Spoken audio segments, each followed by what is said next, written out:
आज सुबह प्रयागराज में फुल ड्रेस रिहर्सल हुई। अन्नदाता, अन्नदाता, अन्नदाता, नीत तुम्हारा अन्नदाता, पग पग पर है संग तुम्हारे अन्नदाता। लहू किसानों का बन के पसीना सींचता है धरती का सीना। मेहनत का तेरी हक दिलवाने, नई तकनीक नई खोज बताने। पशुधन को गुणवान बनाना, पौध सुरक्षा को सिखलाना, खेती के सब गुर समझाने, भारत का सरताज बनाने। आठों पहर है संग तुम्हारे अन्नदाता, अन्नदाता। नमस्कार, मैं राधा ठाकुर आप सभी दर्शकों का अन्नदाता के इस कार्यक्रम में स्वागत करती हूं। हमारे देश का किसान जन का पोषक है, वे श्रम का देवता है, अन्नदाता है, उसमें ही भारत की आत्मा निवास करती है। ऐसे ही किसान भाइयों की प्रगति के लिए हम खेतीबाड़ी से जुड़ी बहुत सी नई लाभकारी जानकारियां हर रोज सुबह लेकर आते हैं। तो चलिए कार्यक्रम शुरू करने से पहले देखते हैं क्या है आज के अन्नदाता में। बैकयार्ड मुर्गी पालन करके किसान बढ़ा सकते हैं अपनी आमदनी। फूल गोभी की फसल में लगने वाले रोग और इनकी रोकथाम के उपाय।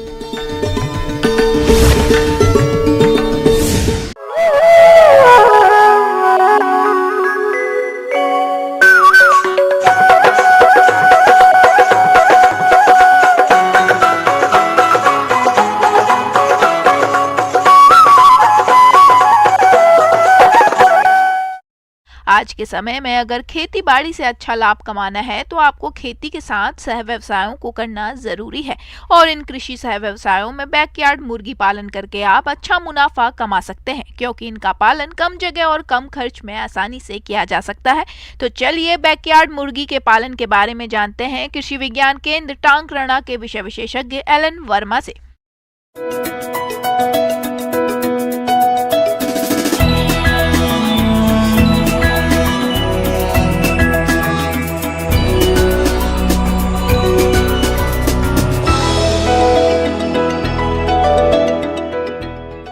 किसान भाइयों, आप खेती भी करते हैं, पशुपालन भी करते हैं, लेकिन 10 से 20, 25, 30 तक मुर्गियां पालकर आप अतिरिक्त आय कमा सकते हैं। और आप अपने बच्चों के लिए और आपके खुद के लिए थोड़ा चिकन और अंडे की प्राप्ति भी आपको पर्याप्त हो सकती है, जिससे कि आपकी कुपोषण की समस्या भी दूर होगी। और अगर आप चिकन खाते हैं तो उसकी लागत भी कम आएगी। आंगन में मुर्गी पालन या बैकयार्ड मुर्गी पालन आप घर के पिछवाड़े में कर सकते हैं, जो मुख्य रूप से कमजोर भूमिहीन श्रमिक छोटे किसानों के लिए अतिरिक्त आमदनी और पौष्टिक आहार का उत्तम एवं कम खर्च वाला ये साधन है।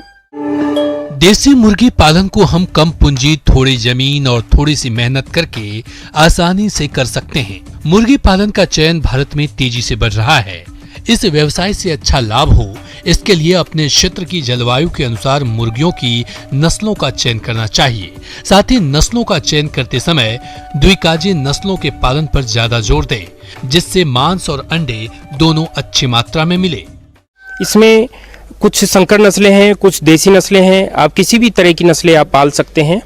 संकर नस्लें जैसे प्रतापधन है, निर्भीक है, वनराजा है, क्रोइलर है, इनसे अंडा और मांस पर्याप्त मिलता है। जैसे इनसे अंडा 150 से लेकर 200, 225 तक आप प्राप्त कर सकते हैं। और चिकन की बात करें तो आप प्रति मुर्गी या मुर्गा 2 से 2.5 किलो वजन का होता है, तो इनमें चिकन भी आप अच्छा प्राप्त कर सकते हैं। देसी नस्लों में कड़कनाथ, असील और अंकलेश्वर, इस तरह की नस्लें भी आप पाल सकते हैं। कड़कनाथ मुर्गी की विशेषताएं। मुर्गी की यह नस्ल कालामासी के रूप में जानी जाती है और मध्य प्रदेश इसका मूल स्थान है। इसके एक दिन के चूजों का रंग नीले और काले के मिश्रण जैसा होता है।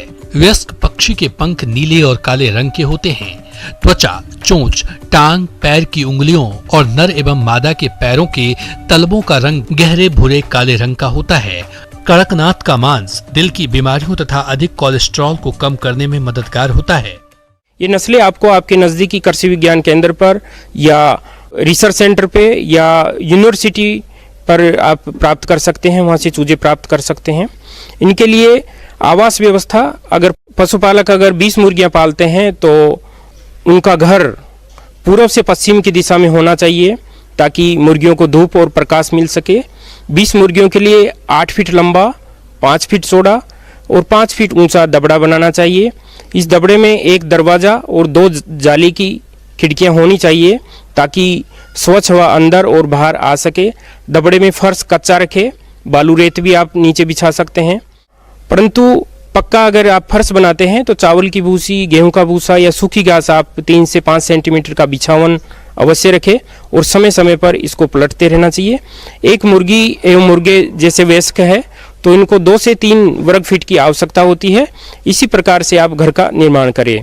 इनको आहार में 8 सप्ताह की उम्र तक संतुलित आहार देना चाहिए ताकि उनकी वृद्धि अच्छी हो, प्रोटीन की मात्रा 20 से 25% हो।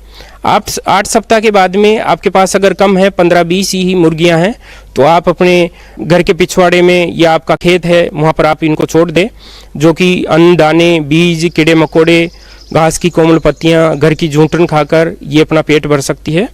और इस प्रकार से इनको बाद में 50 से 60 ग्राम तक इनको दाना भी देना चाहिए जिनसे इनकी शरीर की वृद्धि अच्छी हो। लगभग 3 से 4 ग्राम प्रति मुर्गी प्रतिदिन मार्मल के टुकड़े कैल्शियम की पूर्ति के लिए अवश्य देने चाहिए। दाना हमेशा किसी बर्तन में ही देना चाहिए ताकि वो बिखरे नहीं और फर्श पर नहीं डाले। आपका दाना बहुत महंगा होता है और वो बर्बाद हो जाता है। मुर्गी पालन में कुछ सुरक्षित सुझाव है जो आप अवश्य करें। मुर्गियों के आसपास सफाई की व्यवस्था अच्छी रखें। मुर्गियों में अगर कोई बीमार है या जख्मी है तो उसे अलग जगह पर रखना चाहिए। पक्षियों के आहार व पानी को रोजाना बदलें। पक्षियों के आसपास वो क्षेत्र पर संक्रमण मुक्त रखें और प्रतिदिन पक्षियों के स्वास्थ्य पर नज़र रखनी चाहिए। कुछ मुर्गियां अगर अलग लक्षण प्रदर्शित कर रही है तो उसे गंभीरता से लेना चाहिए और उसको लैब में भेजकर उसका सैंपल टेस्ट करवाना चाहिए जिससे कि पता लगे कि कौन सी बीमारी आ रही है। इस प्रकार से आप अपना सुरक्षित मुर्गी पालन कर सकते हैं और आप अतिरिक्त आय कमाई कर सकते हैं, जो आपको 15 से 20 मुर्गियां पालने पर आपको 6 महीने बाद 5-7 अंडे रोजाना का मिल जाए और आपको महीने में 1 मुर्गा चिकन का मिल जाए खाने के लिए। किसान भाइयों, अभी तक आपने खेती से जुड़ी हुई कुछ उपयोगी जानकारियां देखी। अब लेते हैं एक छोटा सा ब्रेक और जल्द ही लौटेंगे और कार्यक्रम में आगे भी है खेतीबाड़ी से जुड़ी महत्वपूर्ण जानकारियां, तो बने रहिए हमारे साथ।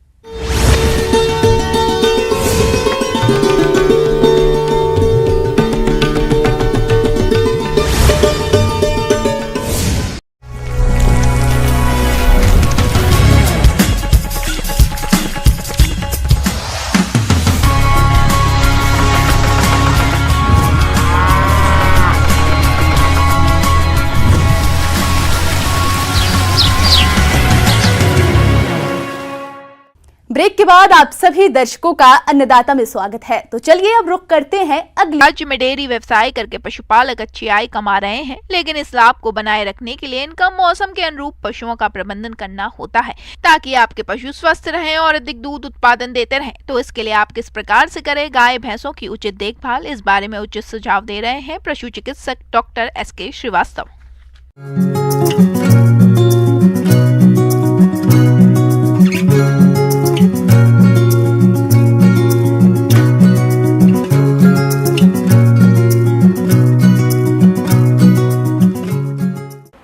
आज मैं आपको बताऊंगा कि पशुपालन, ख़ासतौर से डेयरी पालन में जो इस बदलते मौसम में जो व्यवस्थाएं हैं, कभी गर्मी है, कभी बरसात है, तो इस दौरान हम किस तरह से व्यवस्थाएं करें।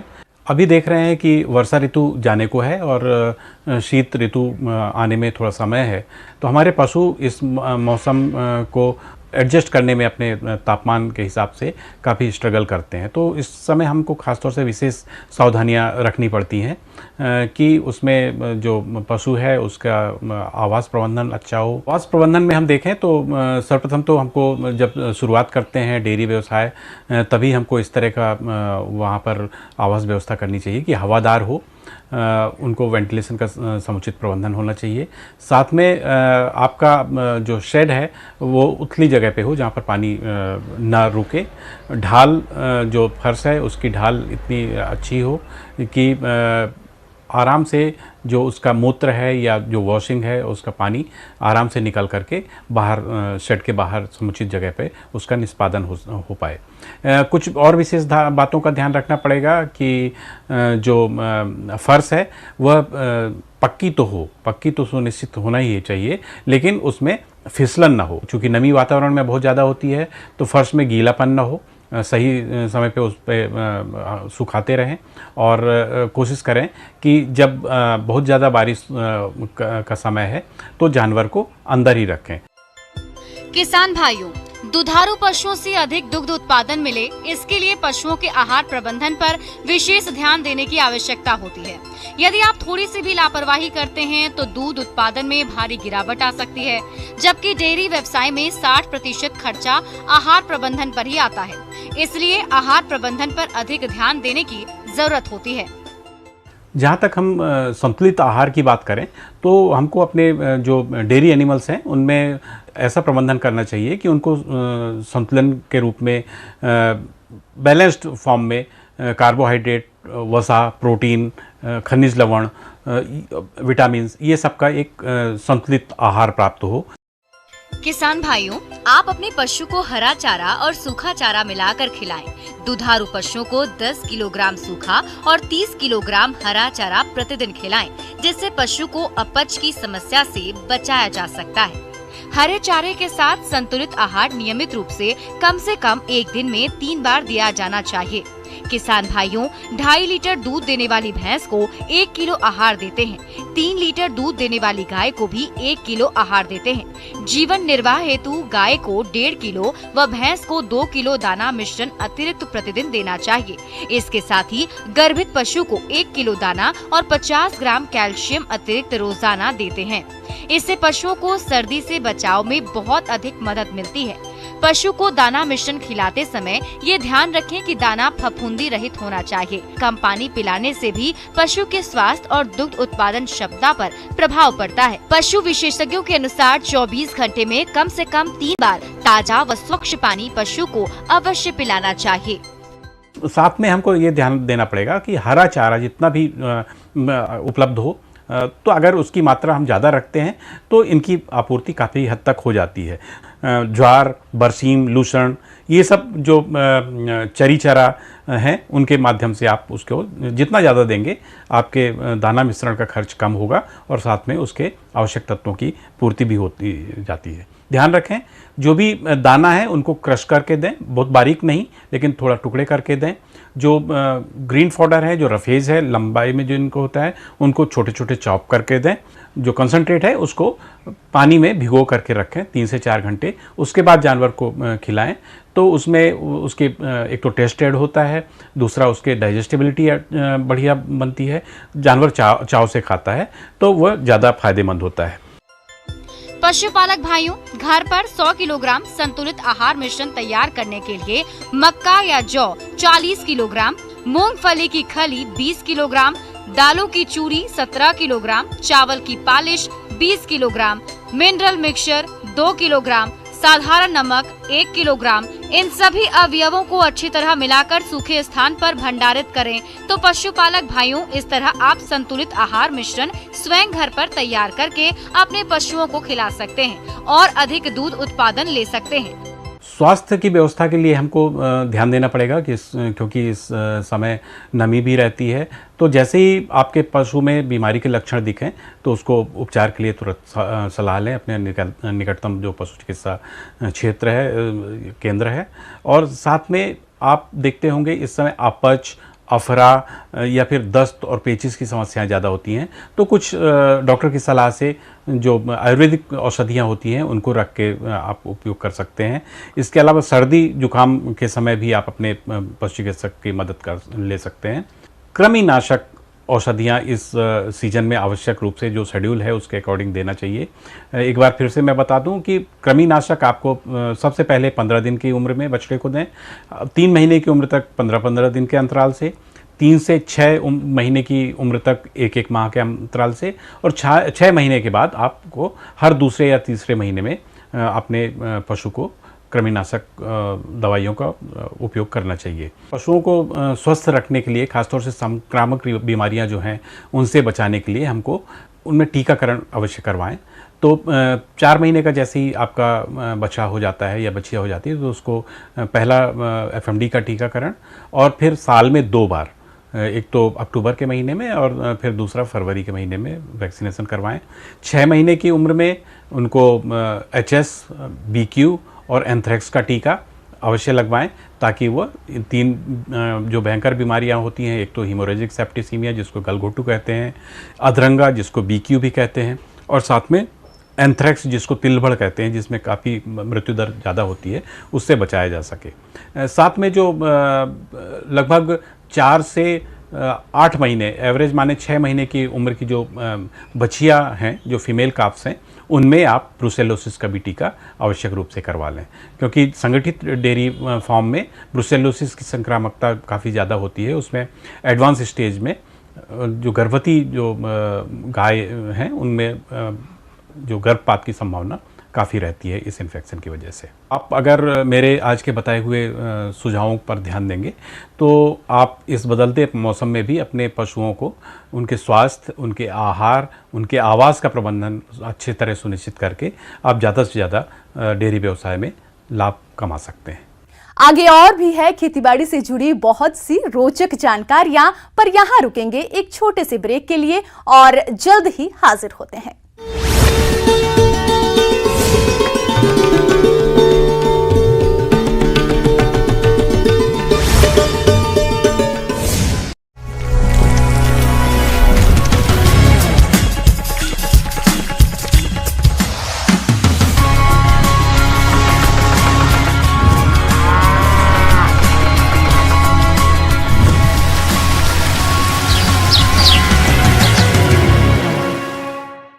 ब्रेक के बाद एक बार फिर से आप सभी दर्शकों का अन्नदाता कार्यक्रम में स्वागत है। बढ़ते हैं अगली प्रस्तुति की ओर।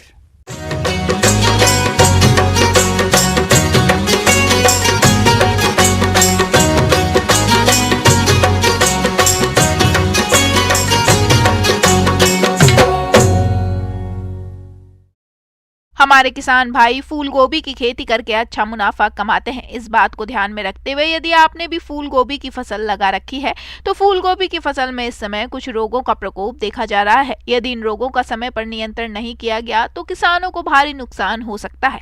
तो फूल गोभी की फसल में लगने वाले रोगों का नियंत्रण कैसे करें, इस बारे में जानकारी दे रहे हैं विषय विशेषज्ञ डॉक्टर RN गुप्ता।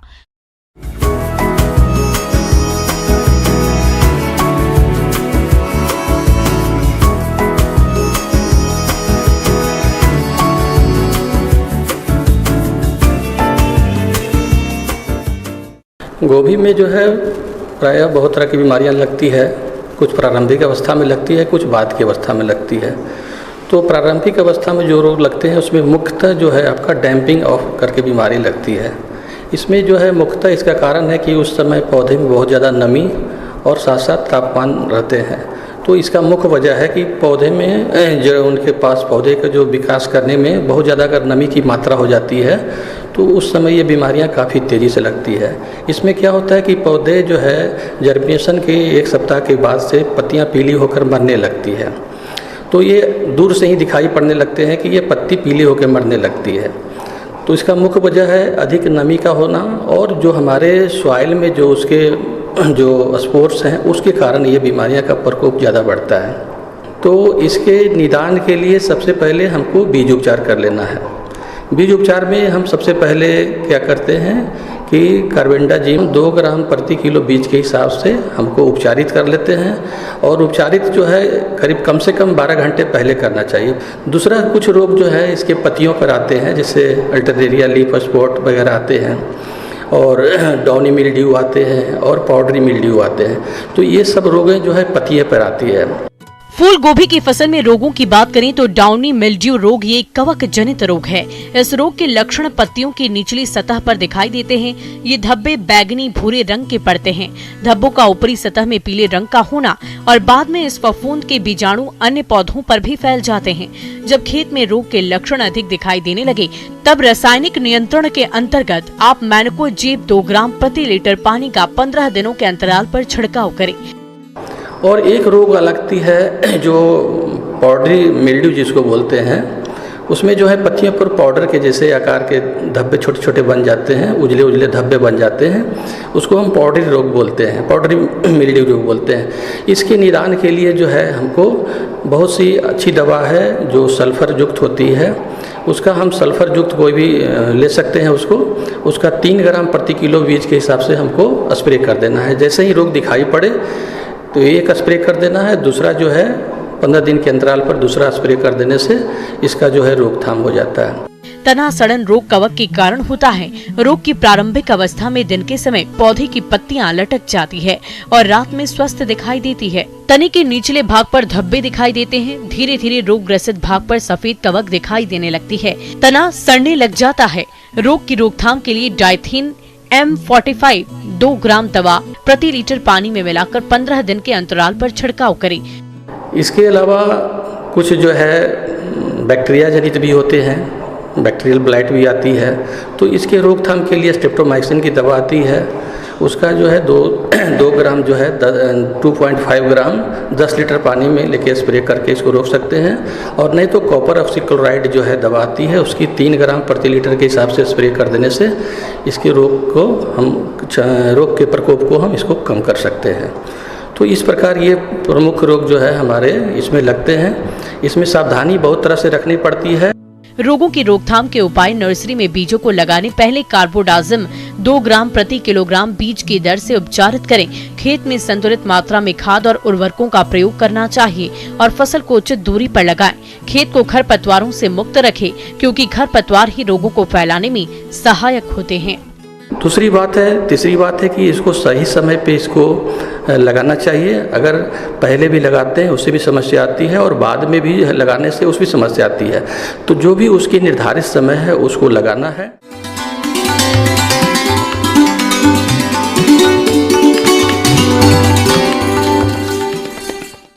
अन्नदाता हेल्पलाइन निःशुल्क फोन संपर्क सेवा के माध्यम से आपके द्वारा पूछे गए प्रश्नों में से 1 या 2 महत्वपूर्ण प्रश्नों को हम अपने कार्यक्रम में शामिल करते हैं। इसी के तहत आज किसान का सवाल और उसका जवाब इस प्रकार से है।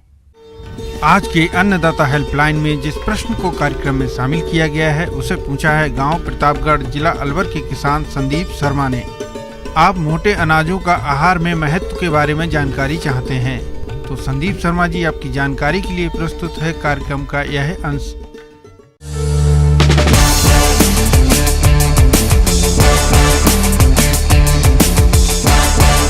मिलेट्स क्या होते हैं? मोटे अनाज को ही जो है मिलेट हम कहते हैं। और ये 2 प्रकार के मोटे अनाज होते हैं। एक तो दाना जिसका मोटा हो उसको मोटा दाना वाला जो है मिलेट है, दूसरा छोटा दाना वाला। और इसमें मुख्य रूप से सारे जो मिलेट है हमारे ज्वार है, बाजरा है, रागी है, कंगनी है, कुटकी है, कोदो है, चेना है और सांवा इत्यादि जो है ये मोटे अनाज में आते हैं। और इनकी अलग सभी जो अनाज है सबकी उपयोगिता जो है अलग अलग है हमारे स्वास्थ्य के हिसाब से और खाने के हिसाब से। इसमें जो पाचकता है वो भी अच्छी होती है, सभी में पोषक तत्वों की मात्रा भी अच्छी पाई जाती है। और ये जो मोटे अनाज वाली जो फसलें हैं ये बहुत ही कम पानी की इनको रिक्वायरमेंट आवश्यकता होती है। कम पानी में ये फसलें सफलतापूर्वक उगाई जा सकती है और इससे हमारे किसान भाई उगा सकते हैं और इसका फायदा ले सकते हैं। भारत दुनिया के उन सबसे बड़े देशों में शामिल है जहां सबसे ज्यादा मोटे अनाज की पैदावार होती है। दुनिया में पैदा होने वाले मोटे अनाज में भारत का अनुमानित हिस्सा 41% तक है। भारत में सबसे ज्यादा बाजरा, रागी, ज्वार, कोदो, कुटकी आदि उगाए जाते हैं, लेकिन इनका खान पान केवल ग्रामीणों तक सिमट कर रह गया है, जबकि मोटे अनाजों का सेवन सेहत के लिए काफी लाभकारी होता है।